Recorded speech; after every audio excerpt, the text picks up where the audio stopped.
was what I predicted in terms of its pattern or its basis. This match is played under a lot of emotions, not always the best ones in the head of the players from both teams.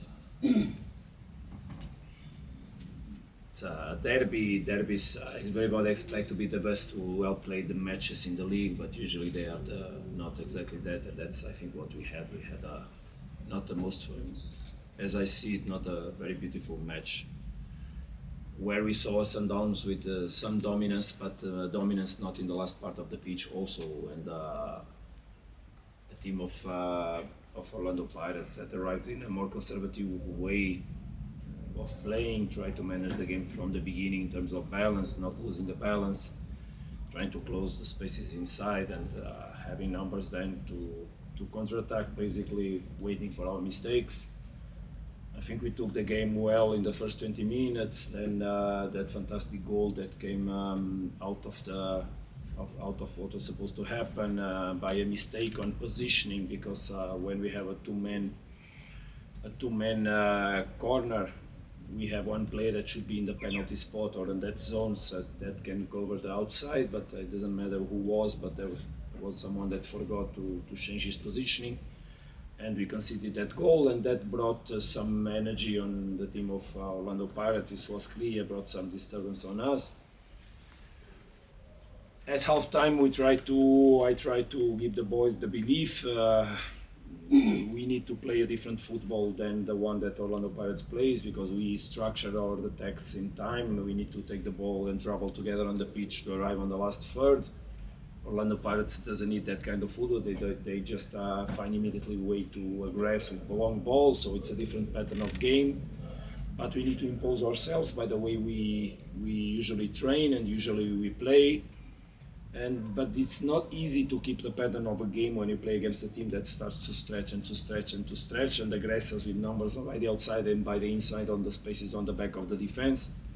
So we try to balance, to always go on the game, because these games you cannot disbalance them too much. Otherwise, if you don't have numbers to cope with these aggressions in the spaces, it's also very tricky and you can suffer. So for a coach in my position, and with the resources that I had available for this match, we had to be always balanced, because I knew that if in any moment we would have to fight for a result, I would not have probably the weapons to reinforce the front, and I can be more specific about that. Ikam Reiners entered on the match, but unfortunately he just trained 2 days, so he could not play more than 15-20 minutes in a level that was sustainable for this demand of game. Lema Motiva unfortunately got injured this week. Temba is injured. Morena could not play because he's injured. Reizinho is with the red card. Tebo is not here. Kukluano, as you found a way to find a picture of him on the training session on Thursday, he has also an injury on the foot. So we didn't have a lot of power in terms of attack. So there's a moment that even we felt, okay, now we can go more, but there was not a lot more to put inside. So I think the result is quite fair, considering what we saw. The more dominant Sundowns and the Pirates more loyal to some of what we saw in the previous matches. Third match, third draw, same result. It means that the teams are very equal in the moment. They play different, but they have their capacities, and we'll have for sure competition. I remember everybody that when there was the launch, the PSL event with the launch of the championship, that I said that this championship will have a different story. It will be much more equal until the end, and that's what we're having. So, importance of all matches in this PSL, importance of all matches. And next one is already on Wednesday with TS Cardoso. Thank you, Coach. Take questions from the floor. Kotato, you want to start? Okay. Coach Kotato from Hope Alive Radio. Coach, this was a top of the table clash. Two of the best teams, arguably, in the country playing and with players as well that represent the national team as well. Does this game show as a reflection of what type of football we have in the country and the type of football that we are trying to build as a nation, even like moving forward? No, I don't think that we should make a generalization like that. I told you already, it's not expectable. If you go to Portugal and you see a Porto Benfica or a Benfica Sporting, most of the times you don't see the most beautiful matches. So sometimes the football you play is very intense, very competitive, a lot of duels, but then aesthetically or by the what you want to see in terms, they are tactical matches, and this one was also a very tactical match from both sides. And in these kind of matches, if you don't play it the way it has to be, you can suddenly suffer a goal and you'll have to deal with the result that you don't want. So I would not generalize because I don't think it was a very well played match. There was okay, we had dominance and we had a clear XG superior to Pirates. We had an XG of 8.3 and Pirates of 0.3. So out or Pirates would score from a set piece, so it would be almost impossible to score from an open play considering the XG they had on the match. But was not the best football played by both teams. But I don't take it as a wrong thing because these kind of matches they are like that. And the pitch as second half went by start to be difficult also to control the ball. You start to see lots of players slipping but I would not take it as a generalization. As I already spoke about the level of football here. It can grow, but it's also growing. It can grow more, but it's growing, of course.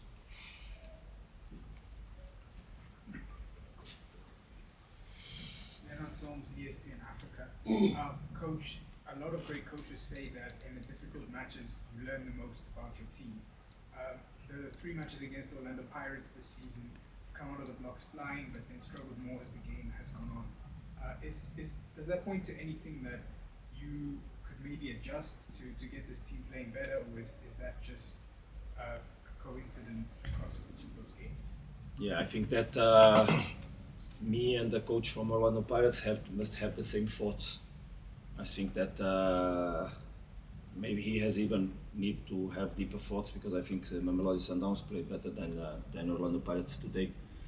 Anyway, obviously that we learn from this kind of matches because these matches expose the difficulties that the teams have, and I don't want to detail because I will never speak about my players in public. I will keep it for myself. But it's obvious that, especially from our part, we need some more power in the front that we didn't have capacity today. So. When you have so many players of your attack out of the team and you look the bench and you see, oops, we knew that it was important to take the players as much as possible in the game to try to score first because we believe that scoring first, and usually it happens, especially on PSL matches when we score first, usually we win 95% of the matches we win. But unfortunately that didn't happen today. It was a fantastic goal from Orlando Pirates in a mistake that we did, and that gave them the equalizer because after that I don't feel that there were a lot of opportunities from their side. But of course we have to learn, and we have to learn that we need to control and to learn how to be able to control more the game in the half pitch. But guys, it's not easy to play against a team, and if you remember the last 25 minutes, 30 minutes of the match, every time the defenders from Pirates had the ball, they just put long balls in your back. Even when you want to press, you're receiving balls. So it's normal that the team stretches a lot. So the connections then to play are not the same. But look, the best or two of the best teams in South Africa playing very high competitive, very high level in terms of competition this match. Despite it was not beautiful, it's very competitive. I think that it's what I expected from the match, with all the respect. I didn't expect nothing more than the pattern of game that we had. A lot of duels, a lot of fights, a lot of second balls.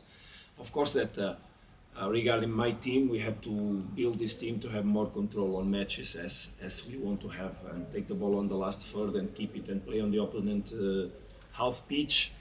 But in second half, I think that last part we did it, but obviously I know that this team has a lot to grow. When the best players will be available, or some of the players that are out will compete with the ones that we have, and the availability from the bench, this team will be stronger and stronger. Coach, Kamakolo for Soccer Laduma. I wanted to ask, earlier on you said that you thought the complexion of the league might be different from last season in terms of how it goes. Why do you say that? What makes you believe that you may not win it as comfortably, if I can say. No, I didn't speak about us winning or losing. I said that the league will be tough.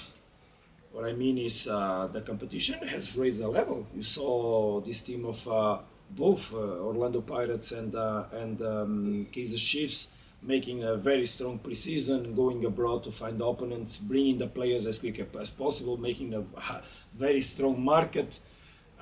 You see this team of Pirates changing players and you don't feel the difference. They can give the luxury to stay out with Sibele, and that has been one of the most important players on the team. And Rele, that last year was fighting for the best player of the league with Lucas Ribeiro. And you don't feel the difference because it's clear that the depth of this squad is very, or much bigger than it was in the recent past. That has to do with the market that was done in summer. And Kaizer Chiefs, I see the same. You saw yesterday they won the game from the bench with high quality players entering and reinforcing. Sereno now is going on the bench. So just that's going. It goes along with the question I received about South African football teams are raising the level. So when the level raises, it's obvious that the things will be more equal. And as is clear, we didn't start the season in the best way we should have started, in terms of conditions that we had to start it. So we have also to cope with that. So when I spoke that, I knew that our beginning would be difficult. I think now and only now we start to have conditions to grow this team to the level that we want to grow. You, Lule, then Nick, then after that we'll bring it to a close. One of you guys will decide who brings it to a close. Coach, you're the coach in News from Africa. Coach, you mentioned a long list of players that are injured, some of them also international players. Do you perhaps take the positive that even with so many influential players in your team being out, you're still able to hold on to a result against the Orlando Pirates team that was really coming strong, especially towards the end and after the equalizer?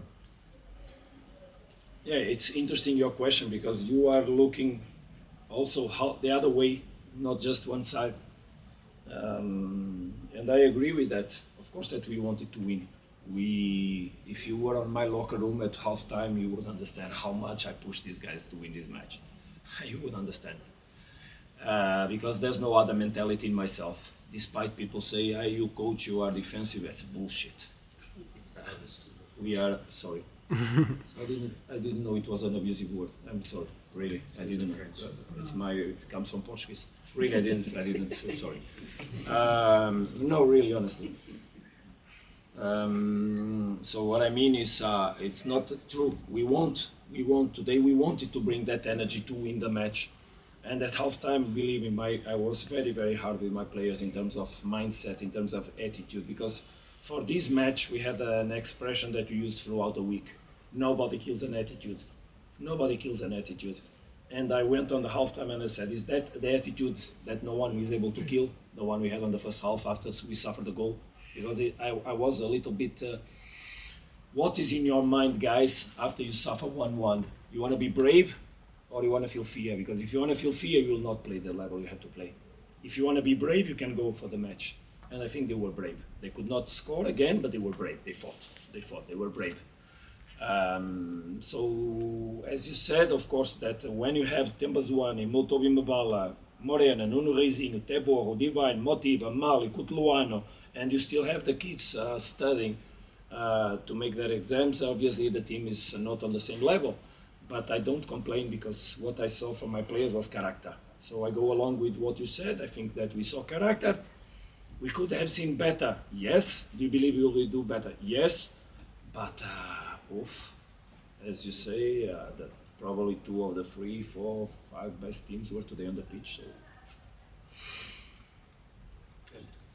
Thank you. Coach Nick from College was against what you just said, that the league is ending up. I just want to find out from you.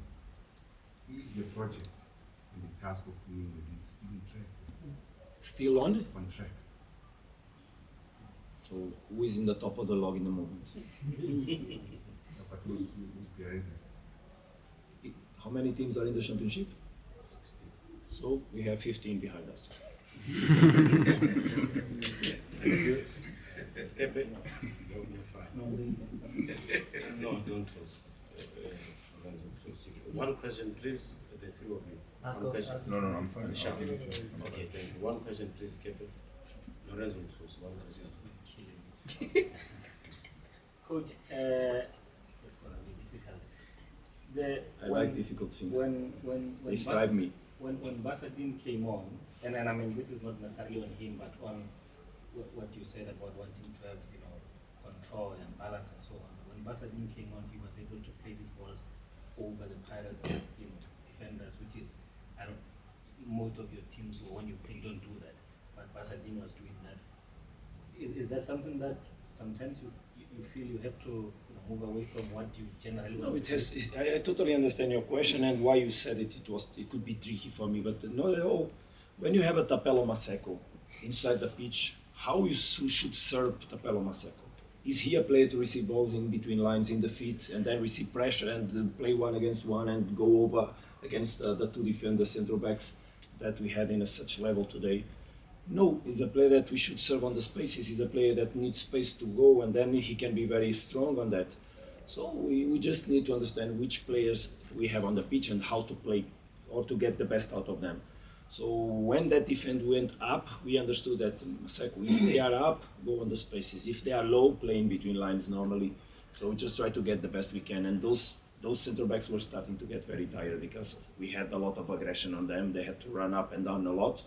We just try to expose what we had inside the pitch. We always need to relate with what we have. And it's like you open your fridge, and you open the fridge and you look what you have inside, and then you need to cook. You cannot cook spaghetti alla bolognese if you don't have meat to make it. You need to make another thing. Understand? You need to make. If you have shrimps, you'll make spaghetti with shrimps. But the way you're gonna cook will oblige you to have another things. For the bolognese, you need tomato. But for the shrimps, you need olive oil to. So it's exactly what a coach. No, because look, guys, the job of a coach is exactly that: manage the resources. Manage the resources. Of course, if you tell me, but coach, if you had Nuno Rizinho to put in the pitch on that moment, no, Rizinho would be a player to play in between lines, receive comfortably with the pressure, rotate. But the job of a coach is extract the best he has from his players in every moment. That's what we're trying to do from the very beginning. I don't complain. I just state that there's a list of players that are not available. I don't complain on the quality of the other ones. The other ones are the best in the world. Believe me, that's how we work. And even if there would be a player that I would not like, I would love him still until the end of my days. So that's the way we see the things. Lorenz? Coach, just not to be misquoted from what you said or people to get confused, when you spoke about depth of Pirates, do you think that what they did in the market has now exceeded Sundowns' depth? Just so that nobody gets confused in No, what you're saying. I'm not saying. I think that what they did was balance much more their team compared to what they had in the past. And nowadays they can change players and keep a lot of pressure on the opponents with the quality they bring from the bench. And guys, I'm here for 1 year, so I don't know exactly, but what I felt from what I had before and now is that their market was able to bring quality players inside the team. If you look and yesterday. So I asked my assistant coach, my head analyst, to make me a list of all the players on the squad, because of course I know the squad of Orlando Pirates very well. And when you see that there are players that last year were so important and this season they don't even put the shirt on, you understand how the team is strong compared to what it was in the past. Because there are a lot of players that don't even put the shirt on. I start from the striker, the second one that last year was playing, to Mbata that doesn't play, to Van Rooyen that is there but doesn't do well. And I could state many more. Even Rorella this season, the best or second best player in the season last year, is not playing. So I'm not saying that it's better or worse because that doesn't exist. Who is better or worse? You need to prove it every day. Because according to the availability of players, I'm sure that the coach he wanted to have Mofokeng on the bench and he wanted to have Sibela Bele on the bench, and if they were not on the bench it's because they are not available. So also his team today was not so strong. I told my players, guys, if we score first, they will not have weapons to score to us. Because if we take the game for the last stages, it will not happen like in the cup. They will not have energy to put inside that can threaten us. And you understood how they try to aggress us with Tito and with Sipo. and those players will not go on the spaces the way that Mofoken can go, or a Sibele playing as a winger could go if he was on the bench. So also, coach from Pirates didn't have the weapons to make something more powerful, because the way we were high in some moments on second half, if he had the bench he would like to have, he could also create much more danger to us than he did. And my center backs were getting tired. You saw Keanu struggling. He struggled last match. What is normal when you have to make so many runs to protect your back, so many runs, that is not usual. It's an effort that is not able or usual used to do. So he punishes more the players.